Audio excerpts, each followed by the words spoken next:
Salut à tous et bienvenue dans la première de Buddy Movie qui va vous parler donc des Blu-ray qui sortent dans le commerce au moment où vous ne regarderez pas cette émission, étant donné que l'émission a déjà un petit peu 15 jours de retard. Mais on le prend bien. Bonjour Toinou. Salut Sarah. Donc pour cette première, on va vous parler de Star Trek Into Darkness qui est sorti mi-octobre en France, en Blu-ray, DVD et tout ce qui va bien en plus. Et avec Sans ça oublier donc la digital copy. la copie digitale, ouais. Et le Blu-ray 3D. Aussi. Bref. Avec ça, donc on va vous faire d'abord un petit récap sur toute la saga Star Trek dans son ensemble et on vous fera un petit speech sur le Star Trek Into Darkness donc.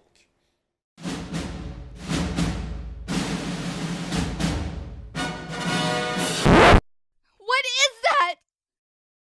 Et tout de suite, on va commencer avec le coffret des 10 premiers films Star Trek. Ta ta ta ta ta ta ta ta ta ta ta. Je la refais. Ta ta ta ta ta ta ta ta. C'est bon? C'est mieux. Ok, merci. Donc, le premier coffret que on va vous présenter, et le seul coffret en fait de cette émission, le coffret donc des 10 premiers films de Star Trek. Je te laisse faire la présentation. Oui. On que c'était Blu-ray. Bah oui. Donc, le premier coffret de Star Trek en Blu-ray contient les 10 premiers films, en comptant un Blu-ray bonus. Donc, ça part de Star Trek The Motion Picture jusqu'à Nemesis. Celui-là, je devrais même pas compter en fait. Et pour moi, mon coup de cœur, ça serait Insurrection. Parce que c'est les ennemis les plus classes de la saga Star Trek, qui sont les Borg. Ce sont des cyborgs assez inhumains, pour le coup. Et j'aime bien la nouvelle génération parce qu'il y a un des personnages phares de la saga qui est Data, un cyborg sans émotion, super drôle et attachant en même temps. Donc je vous les conseille tous, même celui-là. À savoir quand même que Star Trek Nemesis, donc le 10e film dont il ne veut pas parler, on va quand même y revenir. Une toute petite anecdote comme ça, puisque dans ce film-là, on rencontre le clone du commandant Picard. C'est comment? Le commandant, hein. Je me suis pas trompé dans le grade. C'est... Oui, parce que là, l'Enterprise est un vaisseau amiral. Ce n'est plus un vaisseau Explorer. Oui, enfin moi les grades, hein, ça a toujours été. Ouais, mais c'est comme ça. Revenons donc concernant celui-ci, donc le commandant Picard dans lequel on rencontre son clone, à savoir que le clone est quand même joué par un acteur qui à l'époque avait besoin de bouffer, littéralement. Dont il s'agit de Tom Hardy. Ouais. Tom Hardy. Bronson. Bane. Le faussaire d'Inception. Et un combattant de MMA. Pour la suite, on va vous parler de Star Trek, le reboot de DJ Abrams. Oh là, c'était quoi ça? Ça doit être qu'on prononce DJ Abrams. Ouais, non, faut arrêter. On va arrêter avec son nom. Non, ça suffit là, ça suffit. Donc, les reboots de JJA. C'est bon, ça passe. Donc ça reprend les débuts de l'Enterprise et de son équipage, qui sont Kirk, Spock, Aurora, Scotty, Zulu, Tous les premiers. tous. Hein. Donc dedans il y a Chris Pine, Zachary Quinto, Zoe Saldana, Eric Bana, Simon Pegg Pegg et Leonard Nimoy qui joue Spock vieux.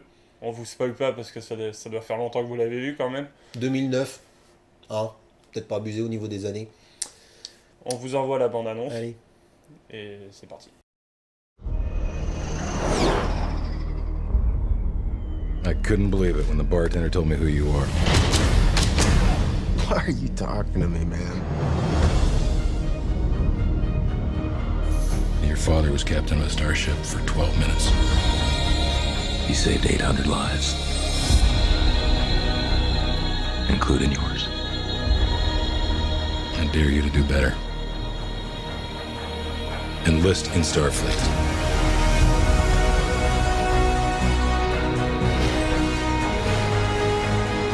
You will experience fear. Fear in the face of certain death. Pull your chute!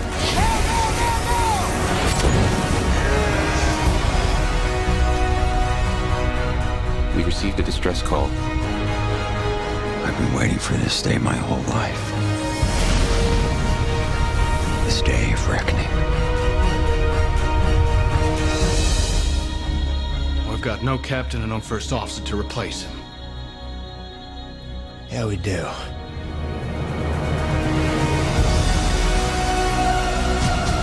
You are capable of deciding your own destiny. The question is, which path will you choose?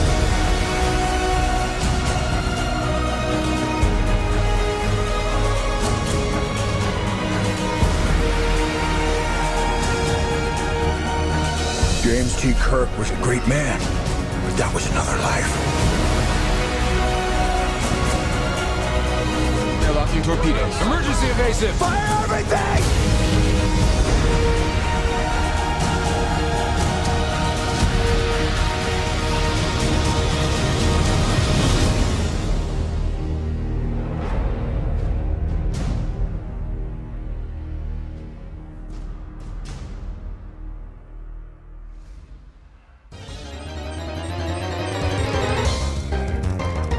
Bon les gars, ça en prie là.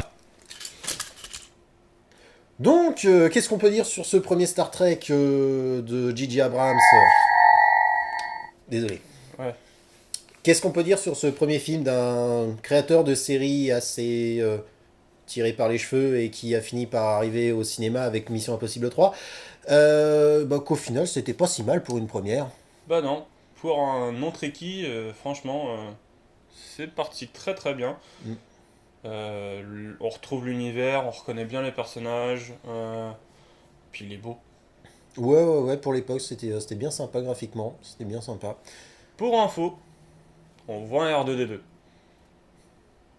Voilà. Tu veux dire que déjà à l'époque, il avait prévu de tourner Star Wars 7 ? Quand même. R2D2 dans Star Trek. Donc, on vous le recommande chaudement. Donc maintenant, on va passer au cœur de cette émission, Star Trek Into Darkness, toujours par le même réalisateur, avec un petit nouveau dont on va vous parler. Bah vas-y. C'est toi qui l'as le film. Non, c'est toi normalement. Non. Tu l'as pas. On vient- revient tout de suite.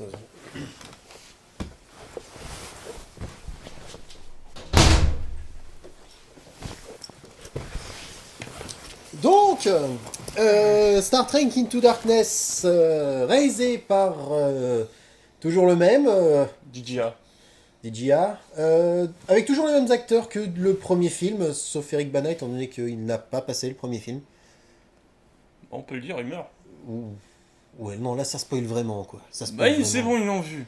Ok, donc, passons tout de suite donc maintenant avec un nouveau méchant, incarné par le bon, le très bon, le très très très très bon, l'excellent, le Sherlock. magnifique. Oui, il a fait que ça, mais en fait il a mis tout le monde d'accord avec ça. Hein, Non, il a pas fait que ça. Ouais, mais au niveau des rôles marquants, pour le moment, Oui, Sherlock. voilà, il y a ça. Puis bon, il y a aussi donc Star Trek Into Darkness, on va y revenir tout de suite. Et donc c'est l'excellent Benedict Cumberbatch. Oh. Hein, oui. Donc le Benedict Cumberbatch qui joue donc le rôle de John Harrison officiellement. T'es pas sérieux quoi, t'es pas sérieux. Pendant ce temps-là donc on vous envoie la bande-annonce, on regarde ça juste après.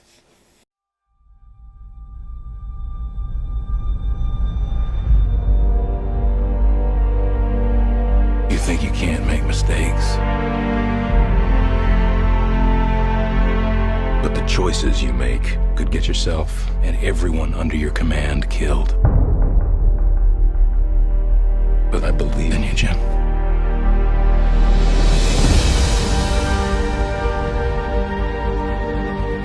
Darkness is coming. This could just be the beginning. Getting all-out war. I request permission to go after him. I cannot allow you to do this. Jim, you're not actually going after this guy, are you? Let's go get this son of a bitch. You are a pawn, Kirk. Sir, there's a ship heading right for us. You can't even guarantee the safety of your own crew.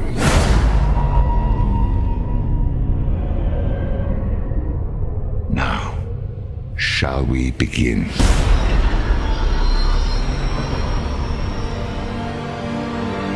I'm sorry.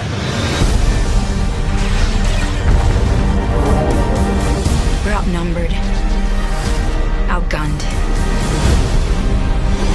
I have no idea what I'm supposed to do. I only know what I can do.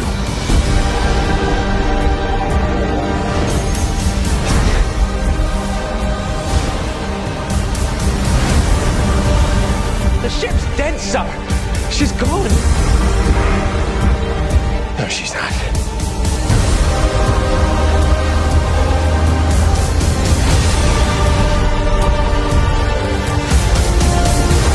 No ship should go down without her captain.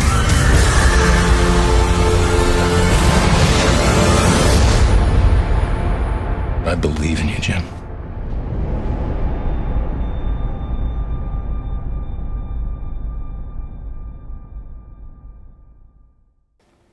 Donc, sinon, qu'est-ce qu'on peut dire du film? Bah, moi, en fait, j'ai pas de reproche à faire aux acteurs, ils sont très bons. Benedict Cumberbatch, il explose à l'écran, ça, il met tout le monde d'accord. Chris Pine, Zachary Quinto et les autres, là-dessus, ils jouent très bien, j'ai rien à redire là-dessus. Non plus au niveau des décors, ils sont juste fantastiques à tous les niveaux. Les effets spéciaux sont géniaux. La réalisation de J.J. Abrams... Oh, putain, ça devient chiant, putain. Bon. La réalisation est bien. Là-dessus, franchement, là-dessus, il n'y a rien à redire.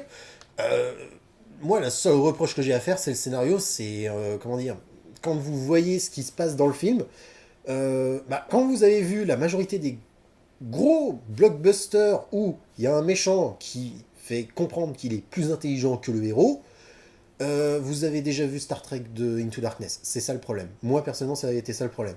C'est-à-dire que Benedict Cumberbatch, aussi excellent soit-il, c'est le problème, c'est que le scénario de Damon Lindelof, et je vous assure que quand vous regardez la filmo de Damon Lindelof, vous voyez qu'il y a un problème quelque part. Juste comme ça, entre parenthèses, Prometheus.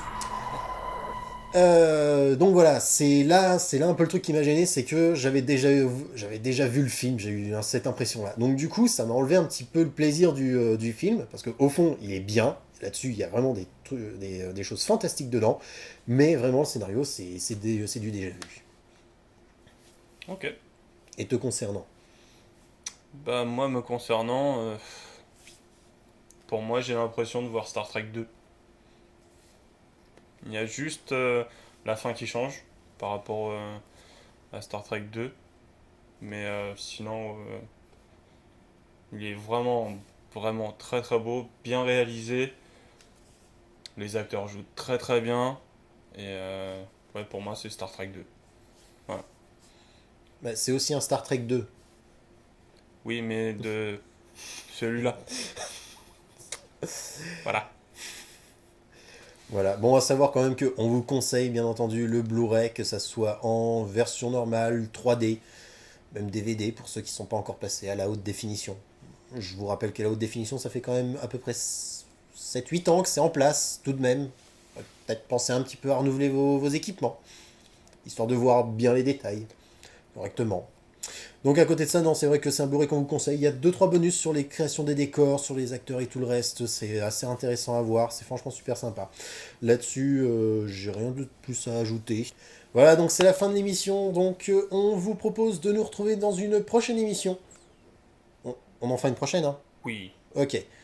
Donc dans une prochaine émission, à ce moment-là, donc on vous spoil pas sur le contenu du mois prochain. On va bien s'éclater. Oh oui. En attendant, vous pouvez suivre le compte Twitter de la team, @teambuddymovie.